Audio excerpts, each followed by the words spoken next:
If you want to hear my progress on my 2020 Pen That Palette project, then stick around.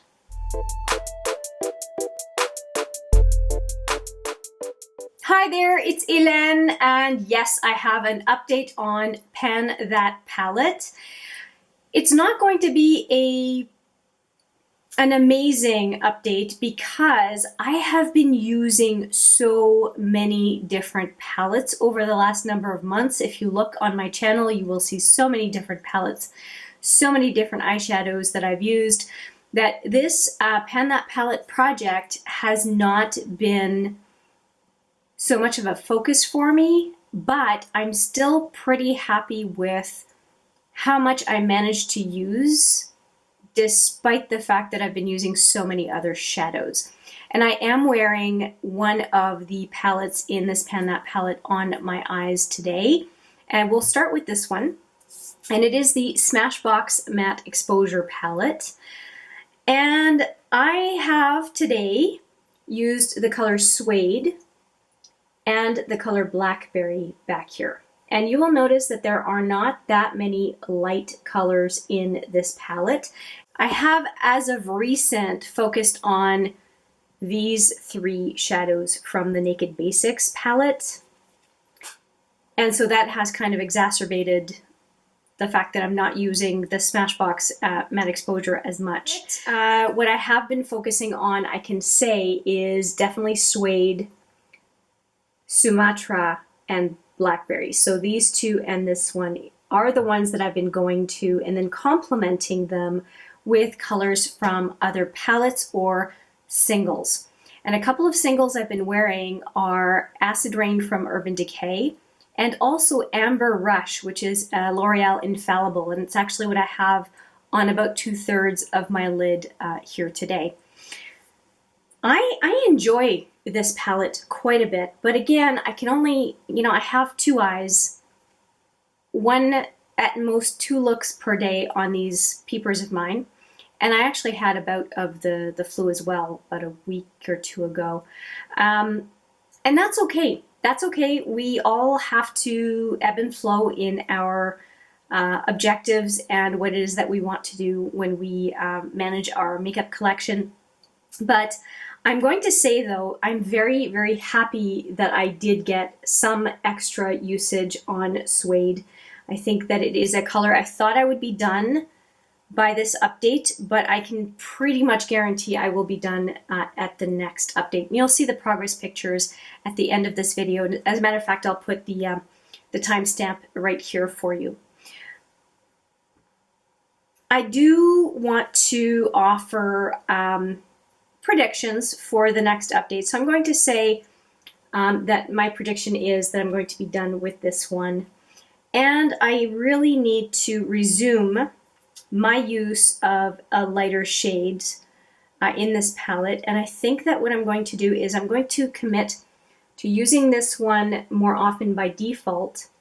And I'm going to try to hit pan on this one. I think that that makes a lot of sense. And that one is called Grounded, I think.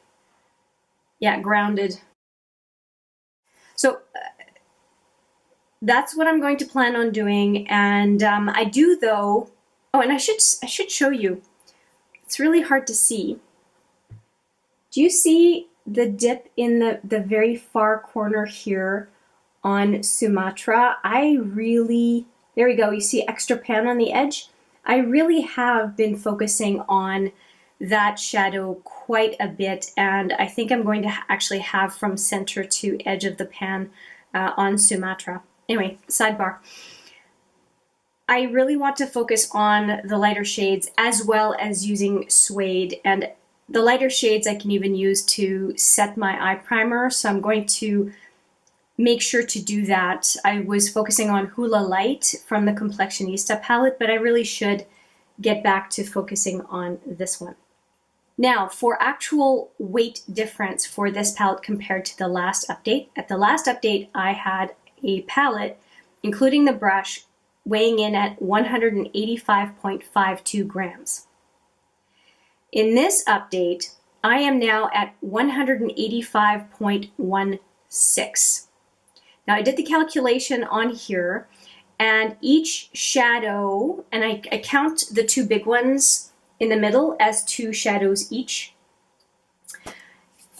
The average shadow in here weighs 0.87 grams. If I consider that, the difference between the last weigh-in and this weigh-in is 0.36 grams, and that is 41% of a shadow. So I did manage, even though I didn't use it that much, to use up about, 41%, almost a half of an eyeshadow in here. So I think it's not bad, considering that it's been kind of left to the wayside for this last period. And like I said, I really like it. I'm going to continue using it. There's a reason why I decided to pan this palette again this year. This is the palette I had last year. And now I want to show you the companion palette that I had for this one for this year and talk about the progress there. And it is this one, which is the Marc Jacobs Leopard Frost. And I have come to the conclusion that I absolutely hate this palette. I hate it with a passion, and I hate it with a passion because of the packaging. I drop this palette regularly. I cannot store it in any reasonable way, and it makes me crazy. It makes me absolutely crazy. And this past time I dropped it again. This shadow came out of the pan. I have managed to use up the remainder of these 2 shadows that broke. I haven't finished this one. And I am here to tell you, I am getting rid of the eyeshadows in this palette. I can't deal with this palette anymore. It angers me every time I see it. Like I said, it drops to the floor on a regular basis because the storage of this thing, you can't store it like this because it leans off to either side. I'd have to store it flat. I don't store any of my eyeshadow palettes flat like this. It's not aesthetically pleasing in that it doesn't match anything else in my collection. I hate it. I don't think I can be emphatic enough in my disdain for this palette. So right now on camera, I just threw it in the bin. I threw it in my garbage. I don't want to see it anymore. I thought, I need to keep it because I don't have anything else from Marc Jacobs. As far as eyeshadow palette, I don't care. It's a piece of crap in my opinion. It is arrogant because the fact that you can't really store it unless it's a display piece, it angers me in a way that I cannot explain. And I don't need anything in my makeup collection, which I love. I love makeup. I love eyeshadow. And that one is taking away from that joy. And I just don't need it anymore. So back to nicer things. I'm going to continue on with this palette, and what I'm going to do is I'm going to pair it with other shadows like I've been doing. I've been really enjoying pairing it with Acid Rain. I've been really enjoying pairing it with Amber Rush, and I'm going to just dip into my colorful eyeshadows and use this one just by default as the companion palette. And I think that is going to work really well. So when I want to use a single and I don't know what else to use it with, I'll just default to this one and I'll be using it up and pairing it with eyeshadows that I actually want to use and that actually bring me joy. So there you go. I hope to have a great 100% positive update for you the next time we talk about this Pan That palette. I apologize if it was off-putting how I reacted to a decision that I made, and I'm actually feeling really good about it, so that it just confirms that it's the right thing for me to do. And yeah, I can just focus on this one. Don't need to feel guilty about not using the other one. Actually feel relieved. I can just focus on this one and be successful in it. And that's it. I would love to hear from you. Is there an item in your eyeshadow or makeup collection that drove you so nuts or made you so angry that you had to do something drastic like what I did today? Let me know. I would love to hear. And that palette, getting rid of that palette, a $59 Canadian palette, it really makes me realize that just because you pay a higher price doesn't mean it's a good product for you, you know? So I would love to hear if you have a similar story. And I would love to hear if you are doing a pan palette project. Which palette or palettes did you choose and why? And how's it going?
That's it from me. Thank you so much for watching. I appreciate it every single time, especially when you're patient and you hear a rant of mine. They're few and far between, but they happen.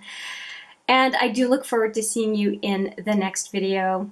But for now, take care.